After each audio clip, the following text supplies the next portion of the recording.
And oh my God, is Kurt okay? Is Kurt okay? Is Kurt okay? The agility though.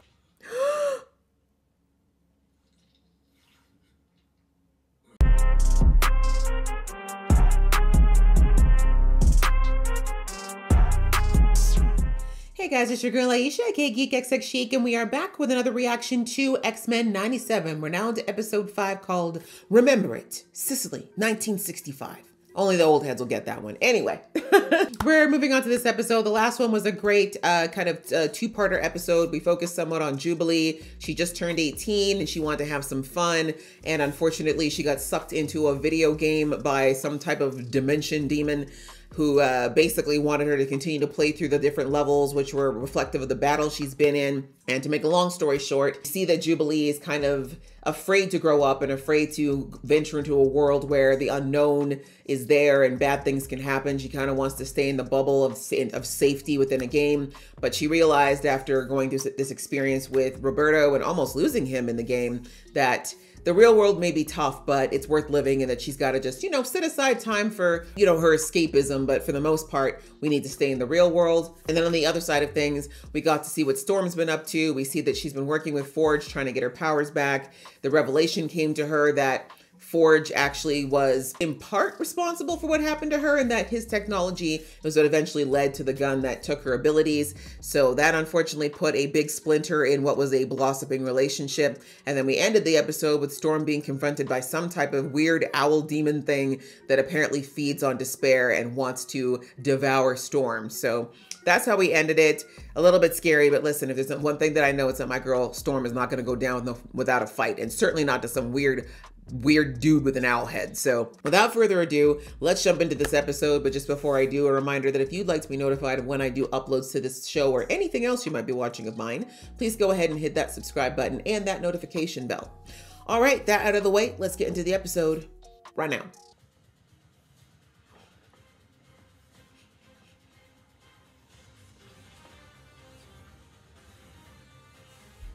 Sorry, intro never gets tired. Cable! I love how the intro gives us new pieces every time. Like, you have to watch it every time, which I love anyway. And Nightcrawler! To change the human race. Ma'am, this brush out, this, call them monsters. What do you call it? The bump it that they did back in the 90s? The journalist is esteemed as yourself. Well, I am just as flattered to be sitting. That's right. You better flirt, Hank. Scientists such as yourself, Dr. McCoy. Oh, sir. More hands-on learning, you know, but with big death machines and vampire dinosaurs. Okay, there's things we keep inside. Inside voice. Inside voice. Please remember that should the new Blackbird suffer a malfunction, you are the only soul on board for whom gravity would most certainly be an Damn, okay, he said you don't fly. Rude. And besides, Rogue can carry him. She's strong enough. I don't like this segregation by those who can fly and those who can't. It's a lovely idea, isn't it, though? A place where you can go where you're not the weirdo or you're not the person who's the outlier. Magneto is right. Yeah! Him and Thanos have something in common now, I guess. Heard Madeline Pryor scored a top spot among Genosha's brass. Okay, so now she's going governmental. Why not? Two always better than one. Is it? I don't know if Scott agrees at the moment. Magneto, the interim council would love a word with you before tonight's gala. Would they? Alone? Dang, I'll be a wet bird on a live wire. Hey, Nightcrawler! We have much to discuss since our gothic adventure amid the Alps. Come. Okay. I like that they have him at this level because I know that in a lot of other representations, he can't teleport easily with people.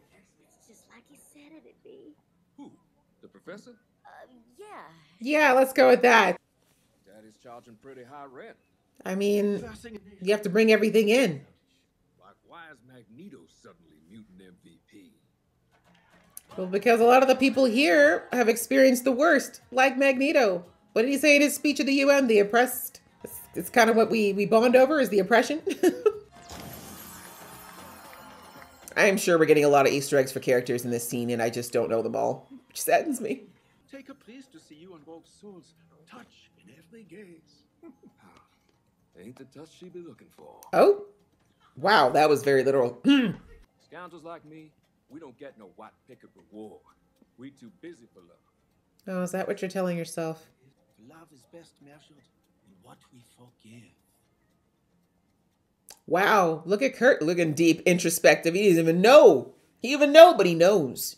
Such a bold move in world politics. Why is Scott standing like this? Teaches anything, Miss Toby. It's to expect the unexpected. I am totally calm and relaxed right now. I hear you're the X-Men's power couple. A love that spans galaxies. So I have to ask, when did you know she was the one? Well, when you say the one, you don't mean literal one, right? It could possibly be two? No? Okay, close. Okay. I had just acquired the power of a cosmic entity. The Phoenix. Oh, right. You were there. Yeah. Not her forgetting he was there. The Phoenix had changed me. I wanted to reassure him. I wanted to show her that nothing had changed. Aw, not this miscommunication trope. Jean was using the power of the Phoenix to block my optic blasts. We could see each other's eyes. They anchored me. His eyes made me stay. Now, Just sitting here getting all these sucker punches to the gut, hey? The only ever seen one of you, Red. Just the one. Really? Because the other one's in Genosha right now. Whoa, Jean, you... Oh. You're Jean Grey. He's Scott Summers. Those are the rules. You just forgot him for a sec. Enough said. Wow. Jean. Don't you be doing that. Don't you be toying with people's emotions. I saw hospital records for one Nathan Charles Summers, born to Scott and Jean Grey Summers, just last month. Well, they're lies. I came here today to give the X-Men a chance to show the world that mutants are just like us. People. Normal. And you lie. Yeah, it's none of your business. You're ungrateful. We fight, risk our lives for you. Okay, Evil Scott. Mutants, robots, crazy Oops. aliens. Oops. Because I have to stomach your questions and prove that I'm a person. Damn. The truth is, we're nothing like you. Thank God, because it's the only reason you people are. Oh, not the you people. He hit them with the you people. Damn. Okay, how long you been sitting on that, Scott? Not a Magneto speech ready to go. How? We need a handsome jawline that begs trust. Emma! You eclectic allotment of social climbers wish for me to rule Genosha. Eclectic collection. I love his dialogue. Whoever writes it, give them a raise. Were there no others better tempered to stomach the squabble of human? Right? He's like, I barely like people. We thought That's we'd it. perish before seeing the day when humanity accepted our. I don't think we're there yet, but we're moving there. I ought to knock you from here to the North Pole. You think making me your queen means we're getting back together? I mean, maybe. I feel like that's kind of what would get me back. I don't know about you. That and the biceps. Is this your plan all along? No. As with Gambit, loving you makes broken men whole, so that even as you deny us, Wow. heartache is not in vain. Wow, loving you makes broken men whole. That's a bar. That's a tempting offer. There are some things worth holding on to. There we go. Baby steps. Describe him to me. Describe Nathan. I held him for 15 seconds. It reminds me of. Of us. Okay, well, I guess we made up. Can you still taste Wolverine on her lips? If you'll excuse us, Madeline. Something wrong, Miss Pryor? Damn! Mine just drifted a moment. Okay, so maybe she really is still a Goblin Queen. Oh, I forgot Emma's a telepath. A month, maybe. I was checking in after she moved overseas. Damn. Go to Genosha, be with my clone. Really? The cameras are still rolling? Sorry. She's the mother of my son. It's the true. one thing I can be certain about right now. Do you love her? I mean, Love yeah, it's kind of both of you. between the both of y'all, isn't it? Sinister cuts out a part of me and you love it? It's not fair, Jean. That's not fair. Do you even love me? My love for you is the one thing I remember amid this. Will I make out with Wolverine? Remember or feel? Choose, Jean. Oh, God. What just happened? What is it? What just happened? Wasn't expecting a lady call. Weren't you, though? What's wrong, Shia? You best sit down. We're breaking up because I'm staying here. The man seemed nice enough. seemed to want to help. Did he? Did he see me, girl? How we'd have our own cities and culture one day. Look, okay, she was already gone. He showed me that being a mutant wasn't just about... Something tells me that we have a few more of those paintings somewhere. And when we realized that his electromagnetic powers protected him from my touch, other things started happening. Oh, that's the way to put it, huh? Happening. When I joined the X-Men, Eric said, I mean, just burning cards. and if I can play a bigger role and better in the world, well, that's the whole reason I became an X-Man. Period. Every time looking at you, seeing all the things I couldn't do.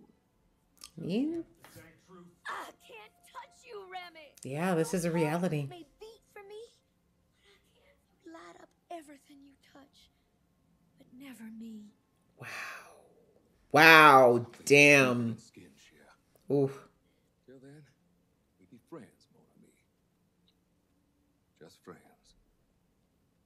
It's fair. Can't have it both ways. Such a reality with Rogue, though. I'm why she's one of my favorite characters, because I just think it's so relatable in so many ways. Feeling untouchable or having so many barriers up, but it's very hard for you to connect to people. But yeah, she's a very unique character with a very unique situation. Not enough drink changed the fact that others be more dash and share. It's not about looks, Remy. You're both hot. Most other nations don't allow a terrorist to be their leader. Oh, we're back to this. Okay. Okay, she said, grand entrance, best look at me, Belle O the ball. He said, take my drink, girl. I've got some important things to take care of. Not y'all flexing the flying. I knew that was going to come back, that line in the plane. I knew it was going to come back. Oh, it's a little soon. It's a little soon, Rogue. Y'all just literally broke up an hour ago. Come on now. That was a little harsh. That was a little harsh. You gotta admit, it's kind of cool to be able to dance in the air. I love that the chandeliers are actually dance floors too. See, I can't begrudge Rogue this because I understand why it's so amazing for her, right? Like, we all as humans I think a lot of us take physical touch for granted and how important it is. Wow, really? With Remy in the room? Wow, wow. Okay, Rogue. She said we was a situationship. Uh-oh. The clone's bleeding or both of them? Just her. But Remy was right. Some things are deeper than skin.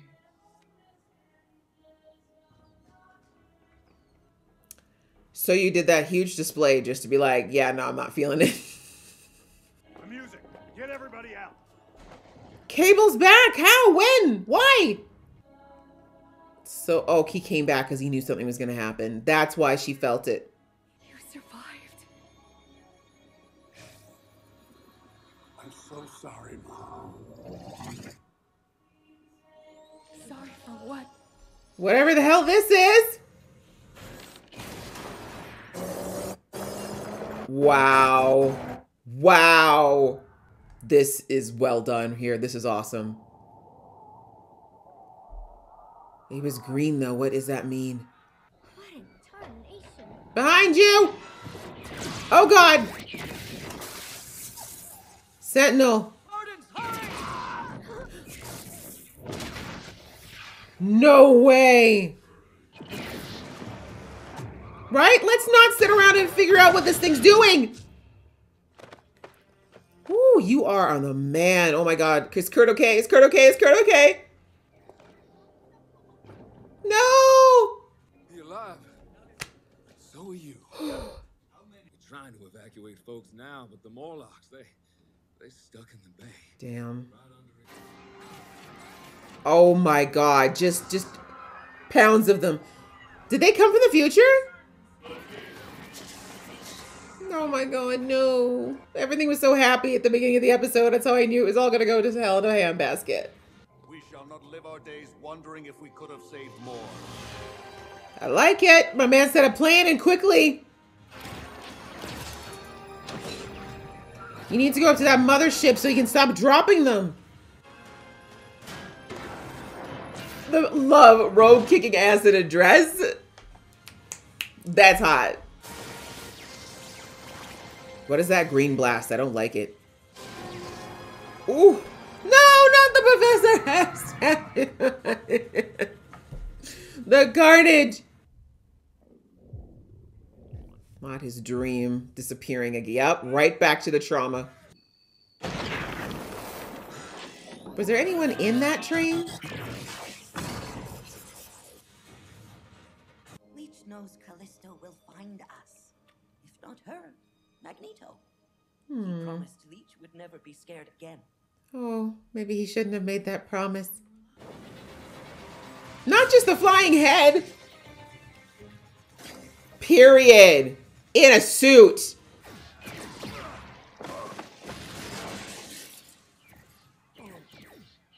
Come on, Magneto, don't give up. That's where it gets messy. Can't just be throwing around large metal objects, Magneto. Oh, Leech is so cute. Come on, hold on, Eric. Come on, you're a badass.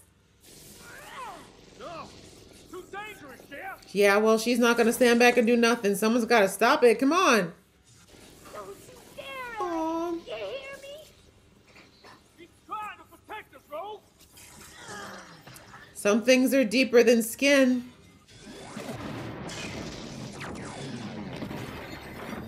What?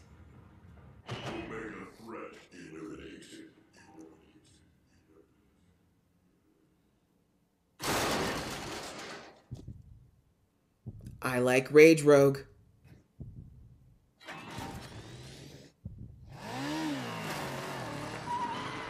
The heartbeat. Oh my God, this is so good.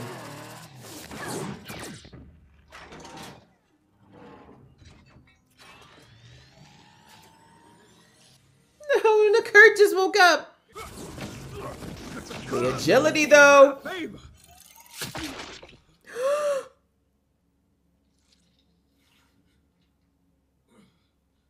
This is some bullshit. Mutant intruder neutralized. Is he? The name's Gambit. I was about to say, he can charge anything that touches him, dummy.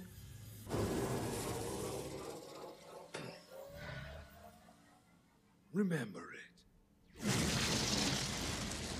Wow. Well played. So we're down a few X-Men?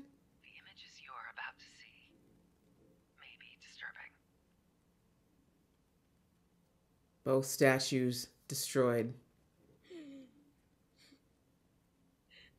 Sugar, This hair. I can't feel you. Why? Damn! Not X-Men getting real like that. Is that it? 5 episodes in and you're gonna hit us with an emotional ass episode like that? You're gonna come with that? I feel like I barely talked during this episode because so much was happening. Wow. Where do we begin? That was nuts, guys. That was like Avengers Endgame in like 1 episode. What the hell? Wow. Okay. Wow. Okay. Highlights. That's a turn of phrase in this episode. So we had a few things going on here with, you know, back at the X Mansion. We were focusing on what was going on there. We see that the whole Scott, we'll talk about the Scott and Jeans thing quickly. It's, you know, we knew it was going to be complicated from the get-go, especially for Scott. And I feel like Jean understandably is upset and going through her own stuff, but I think in this particular case, she should be a little bit more empathetic. I get it. Like she's feeling violated as well, but she's got to recognize that Scott doesn't know when, like, because she can't differentiate when the switch up happened. Scott doesn't know which Jean he was giving love to or which Jean he was spending time with. I mean, it's been at least a year because he got this Jean pregnant, right? So it's like you said, they're both two sides of the same coin in a way. Like they're different, but they're the same. And he's got love for both of them. and he can't really split and differentiate them as easy as one would just like cut a piece of paper in two, right? Like it's very, very messy situation going on here. And I don't think Jean's recognizing that, even though, yes, she was absolutely the most violated out of this situation in the sense of being kidnapped, having her DNA stolen, having someone be created to steal her identity. But I think she needs to remember that Scott was also a victim here, because he was bamboozled. He was literally given a fake wife that looked exactly like the one that he thought was his wife, and the emotional damage and the trust issues that's going to create within him. And so I really felt it when he said, the only thing I'm sure of right now is that she's the mother of my son. Like, that's it. That's the only thing I know is tangibly real, is that myself and Madeline had a baby. Like, that's all I can piece together. Like, everything else, you're still even trying to figure out. So obviously that sucks. And I know it's hurtful for Jean. I know she very much kind of wants to slide into where things were, but it's not going to happen. Like, she needs to have her own time to process all of this and figure out where either if she can't figure out where things begin and end, which may never happen, then she's got to come to a point where she's just going to decide that from this point forward, it's going to be the two of them. Or not, right? Like, that's really what's going to come down to for both of them, really. Scott's going to have to get to a point too where he's like, we're going to stop caring which Jean it was, and we're just going to move forward. Yeah, we see that Scott's been having these little mental getaways with Madeline, but it's understandable because, again, they shared a child together, which is a bond that anyone who's ever been through it will tell you. It's something that is very unique and it's unbreakable. And in this particular time, especially because Nathan had to be taken from them the way that he did, it's trauma bonded them on top of everything else around this baby. So there's just a thing going on there that's not going to be easy to dispel. I mean, the kissing her in that particular mental thing was a bit, but I get it. Like, I don't think Scott's even thinking about any of that right now. He's just a mess of emotion. And we see that with the promo video they were trying to create throughout the episode of trying to show that mutants are just like us. Scott finally let loose, and he kind of let some of his frustration go over.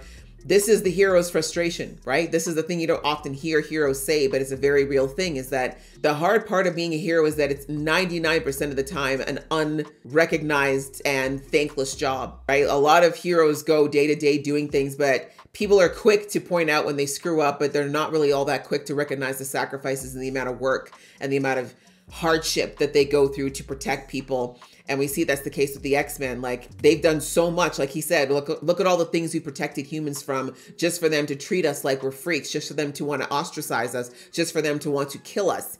And we're doing all this for what? He's like, I'm suffering. I've gone through my own personal trauma. I had to give up my son, and it doesn't matter to you. All you care about is whether or not I can stop the next threat from happening, and then also not touch you or come near your children, right? So just the messed upness of prejudice and racism, and how it just really can take a toll. On top of everything else that Scott's going through, just as a person, as a father, as a man, he just lost it, as I think he was more than overdue to do. But either way, I think it was kind of nice to see Scott kind of drop the Boy Scout see what I did there? The Boy Scout act for a minute and just really feel what he was feeling, because it's been a hell of a couple weeks for him, for sure, especially with still dealing with his grief over Professor X as well. But anyway, that whole thing is still going on. I'm not sure how Scott and Jean are going to work that out. They like I said, they're just going to have to make the decision that they're going to move forward from this point and stick together and just let the past be the past, like Wolverine said, or maybe they break up. Maybe this is them both realizing that they need to take a break from each other, and maybe it's not what it used to be. Yeah, I think they need to figure out who they are now and whether or not the people that they are now still want to be together, and can they still be together? Or maybe they go their separate ways and Scott does go be with Madeline, and now maybe Jean can explore things with Wolverine, because clearly there's something there on both sides. Although how much of that is really her being in love with Wolverine and how much of that is just her liking the fact that Wolverine's in love with her is debatable. But anyway, so that's that whole mess. That's going to be something that I think we're going to be working through for a couple more episodes. Coming back to the whole situation with Gambit and Rogue and Magneto, the other triangle in the show. And really we see that that Gambit is feeling like a third wheel, right? He's recognizing that as the weeks are progressing with Magneto being there, there's more of a third wheel situation happening with him. And he doesn't really know what to do about it, because him and Rogue are not actually a thing, right? He said, we're not a defined relationship, even though it's clear that they care about each other a lot. And we see that, I love seeing Nightcrawler, by the way, Nightcrawler popping in, giving a little bit of advice, basically saying, look, If you love her, you're gonna let the stuff that you don't like go, and you're gonna focus on what matters, and you're gonna marry the girl if that's what you want to do, or make it official or do something. And we see that Rogue gets the offer of a lifetime where Magneto basically says, I want you to help me rule Genosha. I don't want to do this on my own because I'm not the kind of person like, I like that Magneto is very self-aware. He's like, I'm not really good with people. I don't really care about mundane stuff like, you know, governing and people's worries and problems and emotions. Ew. Like, I just want to do badass stuff in the sky. And so him recognizing that he's not necessarily the best fit for, like, I think he's a good tactical and strategy oriented leader, but he's not a people leader. And that's where he wanted Rogue to kind of come in and fill in that gap, because she is more of a people person. But also he did have an ulterior motive, because like she said, this may be part of you trying to get me back. And he's like, I ain't gonna lie, I'm not gonna say that I don't want you, but I do think this is still a good idea. So anyway, we see that Rogue's kind of struggling between these two feelings, and she tries to explain it to Gambit and, you know, become clean. Because I mean, Gambit already figured out that something was going on, but she finally comes clean about the whole relationship, how they came to be, the history of how they met, and how they got to a point of being in a relationship. And she brings out the real important part of it, which is that because of Eric's abilities, he's able to actually have physical contact with Rogue and not have the normal adverse effects that it would normally have on someone else. And for her, as someone who has to go basically the entirety of her life without touching people, that's going to mean so much more than it would the average person. And I said it in the episode that I think a lot of people take for granted how lonely Rogue's world is, even though she's personable and fun and outgoing and generally upbeat. Like I said, as humans, we actually can't live without human touch for too long. It literally affects our DNA. It makes us break down. It causes mental and emotional health problems. Like, we really genuinely need human touch. Imagine for Rogue, she has to go years without this, years just to protect the people that she cares about. And again, yes, of course, she's got her clothed contacts, but it's just not the same as feeling someone's skin against your skin, right? And so, like she's tried to explain to him, I know your heart beats for me, but I can't feel it. And so she's explaining, she's not saying she doesn't love him. She's just trying to explain why the draw to Eric is so strong and why it's so different with him than it would be for pretty much anyone else. And so we see that Rogue gives the beautiful line of some things are deeper than skin. And he's right. Like, you don't have to touch someone to love them per se. And he clearly loves her, even knowing that there is always going to be that barrier of never having that true physical intimacy with her. But she's not sure of that at that point. She doesn't know if that's really something she wants to live with, if she's got an alternative. But then we see later on when she has the very dramatic entrance into the ball, and she kind of lets herself feed into the whole Eric fantasy, which, like I said, was a little bit rough to do that right in front of Gambit when you literally broke up with him hours before. But I think she was feeling a little salty about it. But anyway, she realizes in that moment that while it is nice, she clearly felt like she was betraying Remy in that moment, right? That's what I think it was, the deep realization for her that her heart is with Remy. Even though this is great and the physical's great, her heart is with him, and that's what's deeper than just the physical touch. So she recognized that at the last minute, but you know, I think that Magneto probably knew on some level that was a possibility. But anyhow, they don't even have time to process any of that, because we see that Cable comes from the future to try to warn everyone in Genosha that there's about to be another Sentinel attack. I'm still confused about whether that Sentinel attack is coming from the future or if it's because Cable knows it happens in the future and he's going back to try to save his mom. Either way, comes, and she knew he was Cable, which I'm trying to figure out why. Oh, maybe I got to go back and read their story, but I think my guess is that she didn't realize that Cable was Nathan. It's like she knew who he was because she must have seen him before, but she had no idea that that's who he was. Because how would she? She hasn't seen him since she was a baby. But either way, we see they have that moment, and then she unlocks that psychic memory she put in him before she sent him away, and then he realizes it's her, but then he's pulled back into his own timeline before there's anything he can do to stop or warn her. I mean, it looks like he literally had seconds to do anything. So yeah, we see that there's a huge attack. It's on Genosha specifically, and it's bad. We lose a lot of them. We lose people. Well, I mean, a lot of them are red shirts, to be fair, as far as the show is concerned. Like I said, I'm kind of upset that I don't know more of the characters just by costume, because I know they gave us a lot of Easter eggs here. But we see that we possibly end up losing Eric and losing Gambit. Gambit, who actually sacrificed himself to protect everybody else, because the Sentinel is going to wipe everyone else out. So the ending was, oh my God. Like, the way this was done, though, I got to give all the props and snaps to the cinematographers and the videographers and the directors. they shot this like a movie. Like the way when the Sentinel attacked and the first bomb hits and the, you know, the loud sound, the ringing in the ears, the flashes of light, the flashes of images, to Rogue hearing her heart start beating with nothing but anger and fear when she thinks that Eric is gone. And I say think because I don't know, we didn't see the body, so we don't know, but to Remy and how that went down, and we don't get to see the explosion, but then we see her go to him and his burnt body, and she's holding him finally